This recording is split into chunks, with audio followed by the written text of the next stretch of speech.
Bonjour à tous, bienvenue dans la Minute Immo avec Kevin Fossati, rubrique que je vous présente tous les premiers lundis du mois. Le mois dernier, nous avons traité le sujet de pourquoi on n'arrive pas à vendre un bien sur Paris. Ce mois-ci, nous allons parler de... C'est quoi déjà le sujet? Ah oui. Ce mois-ci, nous allons analyser le marché immobilier parisien. Tout d'abord, parlons délai. Avant, sur Paris, un appartement pouvait se vendre quasiment en une journée. Ça paraît assez incroyable, mais pourtant c'est le reflet de la réalité. Dorénavant, la moyenne pour un bien sur Paris est plutôt aux alentours de 1 à 2 mois pour qu'un appartement soit sous offre. Et plus encore, si l'appartement n'est pas clé en main ou que le DPE soit très bas, la moyenne constatée par Le Figaro Immo est de 54 jours. Parlons maintenant prix au mètre carré. Les chiffres du Figaro Immo sont sortis et les voici. En juillet 2021, un appartement sur Paris se vendait en moyenne à 11 716 € du mètre carré versus juillet 2022 où un appartement parisien se vend en moyenne à 11 456 € du mètre carré. La moyenne constatée par Le Figaro Immo est égale à moins 2% sur le marché parisien.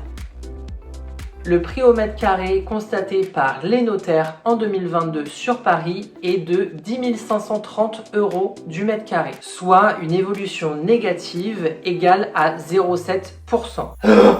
Bien entendu, tout dépend de l'arrondissement, voire du quartier et même des prestations de l'appartement. En effet, certains quartiers, certains appartements ne sont pas comparables les uns aux autres. Maintenant, parlons changement sur le marché parisien. Qu'est-ce qui s'y passe ?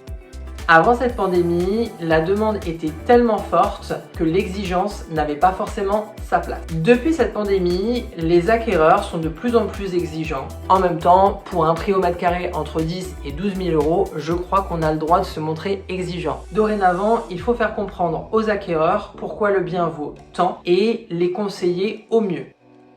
C'est pourquoi travailler avec un professionnel du secteur investi et surtout qui sera impartial est primordial. Je vous mets en légende 2 sites très intéressants sur l'analyse du marché parisien. J'espère que cette vidéo vous aura été utile et qu'elle vous aura éclairé sur la tendance du marché parisien. Si vous avez la moindre question, n'hésitez pas à me contacter. Si vous avez bien entendu besoin de faire valoriser votre bien parisien, contactez-moi au plus vite et je pourrai donc vous apporter toutes mes connaissances locales du marché. C'était la Minute Immo avec Kevin Fossati. Je vous retrouve le mois prochain pour un nouveau sujet. À bientôt!